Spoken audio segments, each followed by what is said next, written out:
The laughter began before Alina could even lower her eyes. It spread around the long dining table beneath the crystal chandeliers of Blackthorn Hall, carried by titled guests who were far too polite to laugh openly, and yet too entertained to hide their amusement. Alina sat perfectly still. Across from her, her husband had not intended cruelty. That somehow made it worse. The Duke of Blackthorn lifted his wineglass and spoke with calm indifference. My wife concerns herself greatly with estate accounts these days. Few guests smiled. Lord Ashcombe chuckled. How industrious, Damien continued. Though fortunately bookkeeping remains a task best left to professionals. The laughter returned, soft, refined, humiliating. Alina felt every pair of eyes drift toward her. She kept her posture straight. Her fingers tightened beneath the tablecloth. Not one person noticed, or perhaps they did, and simply chose not to care. Damien did not even look at her. He moved effortlessly into another topic: politics, trade, parliament, subjects worthy of male attention. Alina stared at the candlelight reflected in her untouched wine. 5 years of marriage, 5 years of trying, 5 years of carefully chosen words, thoughtful suggestions, quiet observations. And still she remained little more than decorative furniture in her husband's world. When dinner finally ended, she escaped onto the terrace. Cold spring air greeted her. The gardens below stretched into darkness. For several minutes she simply stood there, breathing, trying not to cry. That was unfair. Voice startled her. She turned. Lady Margaret Ashcombe approached quietly, a widow in her 40s, sharp-eyed, kind. Alina managed a smile. It was nothing. It was not nothing. Margaret joined her at the stone railing. He embarrassed you. Alina looked away. He did not mean to. No, Margaret sighed, which is precisely why it troubles me. Silence settled between them. Below, lanterns flickered along garden paths. Somewhere a fountain whispered in the darkness. You know, Margaret said softly, there are men who underestimate women because they fear them. Alina smiled faintly. And Damien, Margaret studied her. I think he underestimates you because he has never truly looked. The words lingered long after the conversation ended, because deep down Alina feared they were true. Damien had married her because the match suited both families. He respected her, trusted her, provided for her, but he did not see her. Not really. And perhaps he never would. Inside the ballroom, music began. The season's guests drifted toward dancing. Alina remained outside, alone, watching windows glow against the night, until a movement caught her attention near the library wing. A man exiting through a side door, a state steward, Mr. Fletcher. He moved quickly, glancing over his shoulder, carrying documents. At this hour, something about it felt strange, very strange. And for reasons she could not explain, Alina suddenly found herself watching until he disappeared into darkness.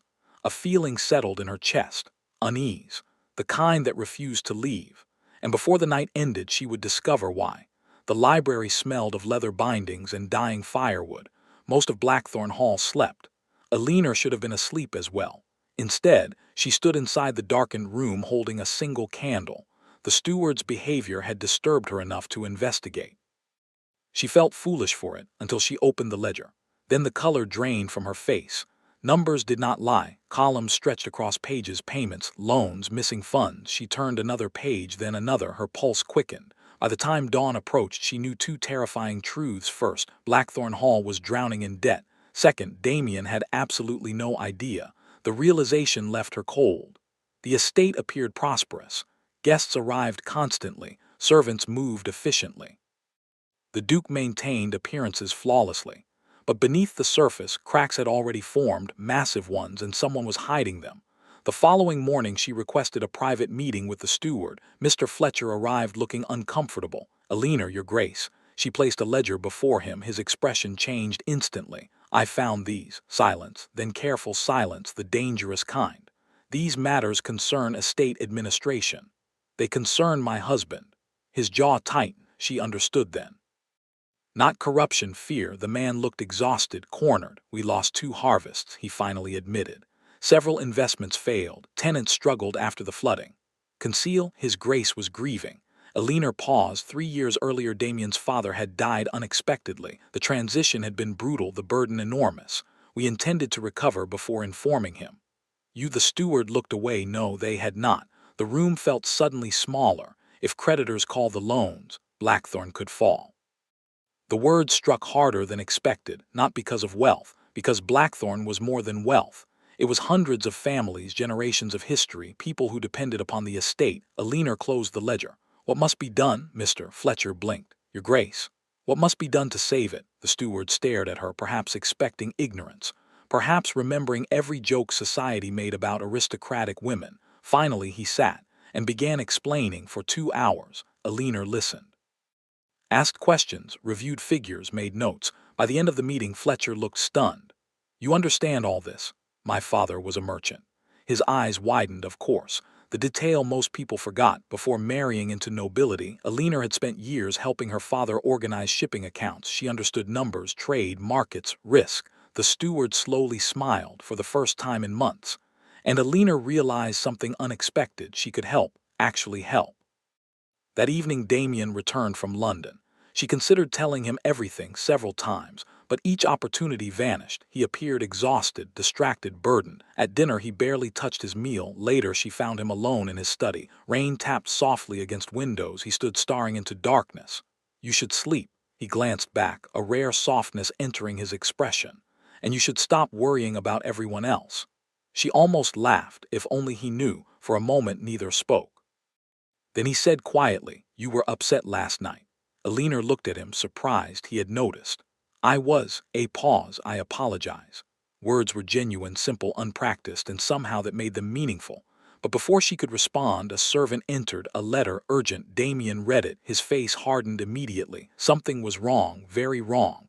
And as he folded the letter, Alina saw fear flash across his eyes for the first time since she had known him. The letter came from London creditors. Within days, whispers began, small at first, then impossible to ignore: financial concerns, estate difficulties, questions, rumors. The aristocracy could smell weakness from miles away. And once they smelled it, they never stopped circling. Damien spent increasingly long hours away: meetings, negotiations, travel. The strain showed, though few noticed. Alina did, dark circles beneath his eyes, tension in his shoulders, silences growing heavier. Meanwhile she worked quietly beside Fletcher, selling unused assets, restructuring agreements, negotiating contracts through old merchant connections. No one knew, no one except Fletcher. Alina preferred it that way. Until summer brought the Hartwell Ball, the event everyone attended, the event where humiliation arrived unexpectedly. Alina entered the ballroom wearing silver silk. The room glittered with candlelight, music floated through the air. For a brief moment she felt beautiful, confident. Then she heard them, two women standing nearby. "I hear Blackthorn may be forced to sell land." Tragic. Grace should have married wealth. A pause, then laughter. Instead he married that merchant's daughter. The words landed sharply. Alina continued walking, head high, heart aching. Across the room she found Damien speaking with Lady Vivian Hawthorne. A celebrated beauty, elegant, accomplished, everything society admired. The pair looked striking together. Several guests clearly noticed. Alina hated herself for caring, yet she cared more than she wished. Lady Vivian laughed at something Damien said. His expression softened. A rare expression. One Alina had spent years trying to earn. Jealousy arrived quietly, then settled heavily inside her chest. Later, during dancing, Vivian approached. "Your Grace." "Alina." Woman smiled warmly, too warmly. "I hope you do not mind. Your husband has been helping my family with several investments." The words were innocent, probably, yet they lingered. Throughout the evening, Alina found herself watching them, not flirting, not improper, simply comfortable. And somehow that hurt more. Near midnight she slipped into the garden, needing air, needing distance. The fountain shimmered beneath moonlight. She sat alone, until footsteps approached. "Damien, you vanished." She smiled faintly. "I needed quiet." He sat beside her, not touching, just present, an unusual thing. For several moments neither spoke. Then Damien said, "Vivian mentioned you seemed unhappy." Alina laughed softly. "So everyone notices except you." The words escaped before she could stop them. Silence followed, heavy silence. Damien looked genuinely startled. "Alina." "No, forget it." But he did not. For the first time in years he studied her carefully, as though seeing her anew, and something changed, small, almost invisible, yet real: a shift, the beginning of awareness, the beginning of regret, the beginning of something neither fully understood. Because as moonlight reflected across the fountain, Damien suddenly realized a troubling truth. The thought of Alina being unhappy mattered far more than it should. And that realization followed him long after she walked away. Autumn arrived wrapped in gold and amber. State crisis deepened, but so did something else, Damien's attention. At first Alina barely noticed, then she could no longer ignore it. He began asking her opinions, seeking her presence during meals, lingering during conversations, watching, always watching. One afternoon they reviewed tenant reports together, a practical task, nothing more. Yet when Alina proposed an alternative leasing arrangement, Damien stared. That would work, she blinked. What? Your solution? His voice carried genuine admiration. It would work. Praise should not have mattered. But it did far more than she wished. For years she had craved acknowledgement. Now that it finally appeared, she found herself strangely cautious, protective of her heart. Meanwhile, society remained relentless. Rumors worsened. Suitors circled wealthy heiresses, investors hesitated, and pressure mounted. One evening Damien returned furious from London. He stormed into his study. Alina followed. You should rest. Rest, he laughed bitterly. A creditor threatened public action today. She had never seen him this angry or this vulnerable. For a long moment he stood motionless, then quietly said, I may lose everything. Confession felt painfully honest. Alina stepped closer. Everything. His eyes met hers. The room seemed suddenly smaller, warmer, dangerously intimate. For a heartbeat she thought he might say something important, something life-changing. Instead a knock interrupted them. The moment vanished, yet neither forgot it. Days later another complication arrived. Lord Nathaniel Fairfax, young, intelligent, widowed, interested in Alina, entirely too interested. At a countryside gathering he spent nearly an hour speaking with her, discussing literature, trade, politics, topics most men avoided with women. Alina enjoyed the conversation, Damien did not. From across the room his expression darkened noticeably. Margaret noticed too. Oh dear. What? The Duke appears murderous. Alina nearly laughed. Later she caught Damien watching Nathaniel place Alina's fallen glove into her hand.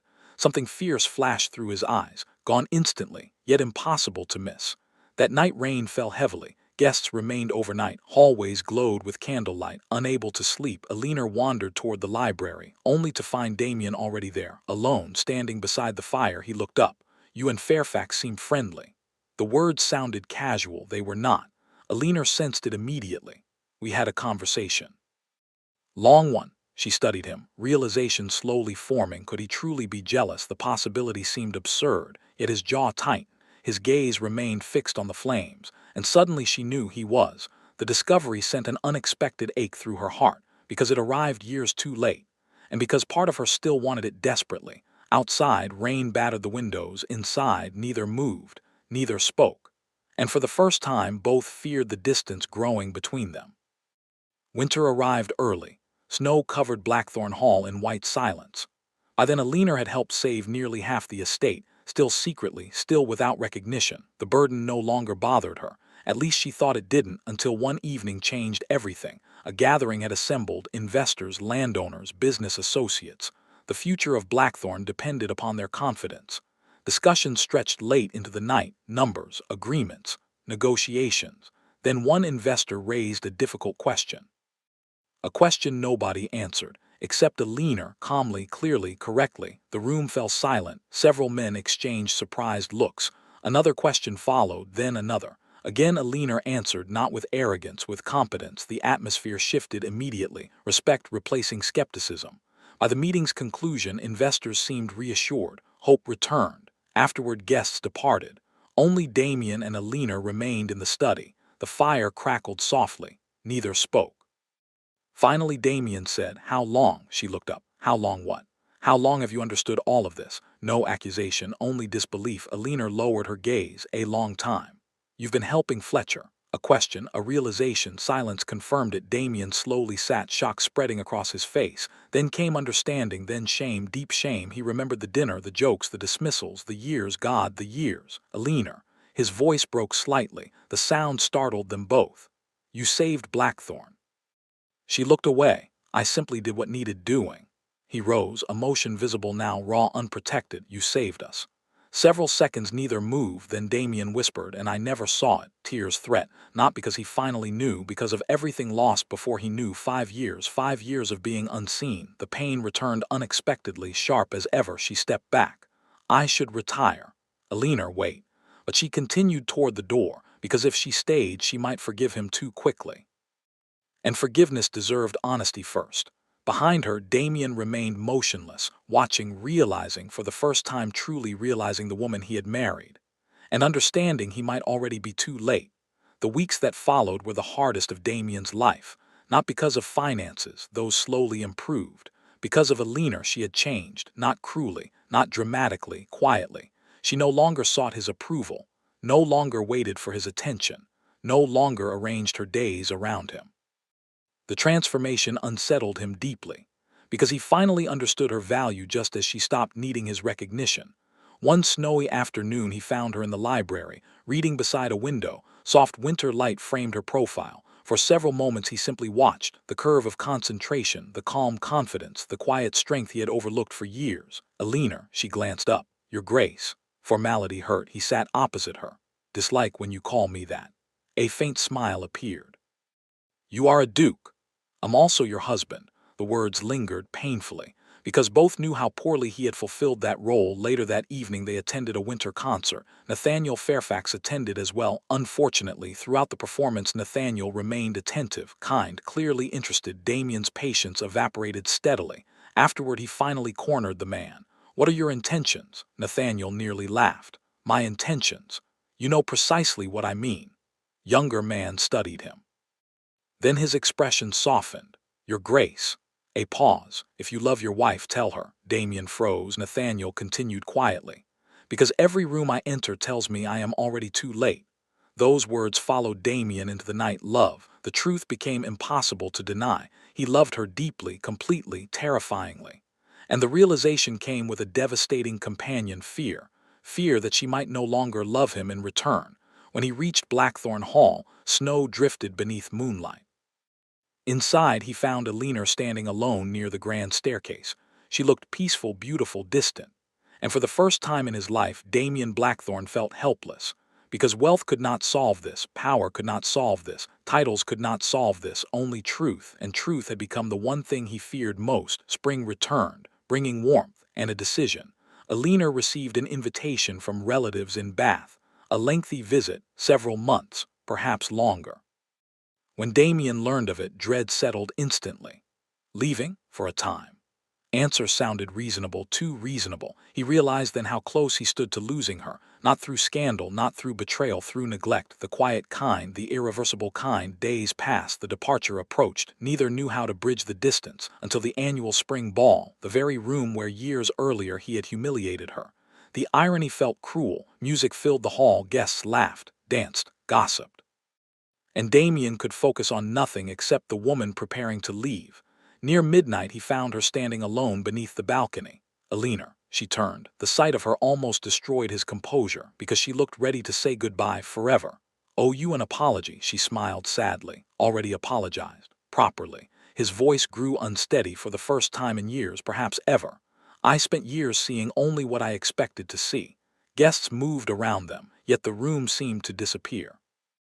"There was intelligence, strength, courage." He swallowed hard, "and I was blind."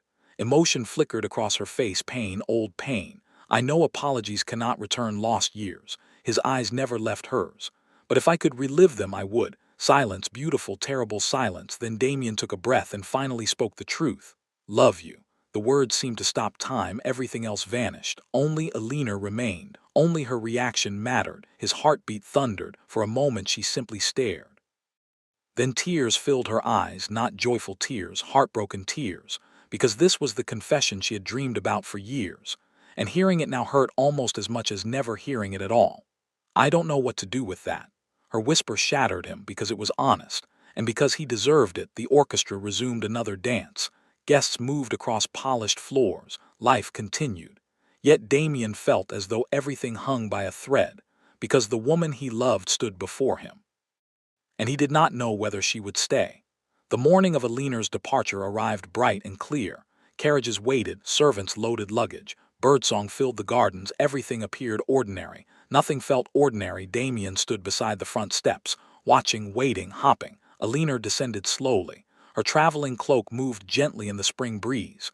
For a moment neither spoke. Years seemed to exist between them, years of misunderstandings, silences, missed opportunities. And yet beneath those years remained something stubborn. something that had survived everything. You should go, she said softly. Damien nodded, but remained where he was. Love you. The words sounded different this time, steadier, less desperate, more certain. I loved you before I understood it. Eleanor's breath caught. I admired you before I understood it. A small smile appeared. I depended upon you before I understood it. His voice lowered. And now I cannot imagine my life without you. Silence followed. Warm sunlight touched the estate grounds. The same estate she had quietly saved. The same estate that had nearly cost them each other. Finally, Eleanor spoke. Do you know what hurt most? Damien waited. You made me feel invisible. The truth landed heavily because it was true. I know. His voice was rough. And I will regret that for the rest of my life. Tears shimmered in her eyes, not from pain alone, from relief, because he finally understood, truly understood. No excuses, no defenses, only accountability, only truth. Slowly she stepped closer. Then closer still.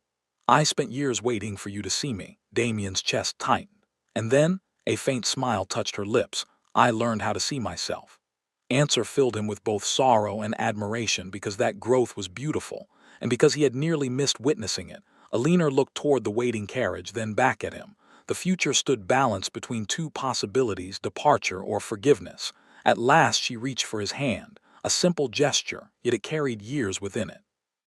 Damien closed his fingers around hers immediately, carefully, as though holding something precious, because he was unwilling to stay. Emotion flooded his face, hope, gratitude, love, but only if we begin again. A tear escaped before she could stop it. As the woman seeking your approval, Damien nodded. Never again, not as the Duke who assumes he knows everything. A faint laugh escaped him. Certainly not. She smiled through tears, and at last the distance between them began to disappear. Months later, Blackthorn Hall flourished. The estate recovered, tenants prospered. The future looked bright once more. Yet the greatest change was not financial. It was found in quiet moments, shared breakfasts, conversations in libraries, walks through gardens, partnership, true partnership. One summer evening they stood together on the terrace overlooking the estate. Golden sunlight stretched across fields. The world glowed softly. Damien slipped a letter into Eleanor's hand. She unfolded it curiously. Recognition arrived instantly, the old guest list, the dinner where he had humiliated her years before. Across the bottom he had written a single sentence. The most important lesson of my life was realizing I married the strongest person in this room. Tears filled her eyes, not from sadness, from healing, from being seen. Finally, completely, she looked at him. The man who had once overlooked her, the man who had learned, changed, loved, and who now looked at her as though she were the most extraordinary person he had ever known. Perhaps she always had been. He simply needed time to open his eyes. As evening settled across Blackthorn Hall, Eleanor rested her head lightly against his shoulder. No grand declarations were needed. No audience. No applause. Only peace. Only understanding. Only two people who had finally found each other after years spent standing side by side. And beneath the fatting gold of sunset, their second beginning felt far more beautiful than any first chance could ever have been.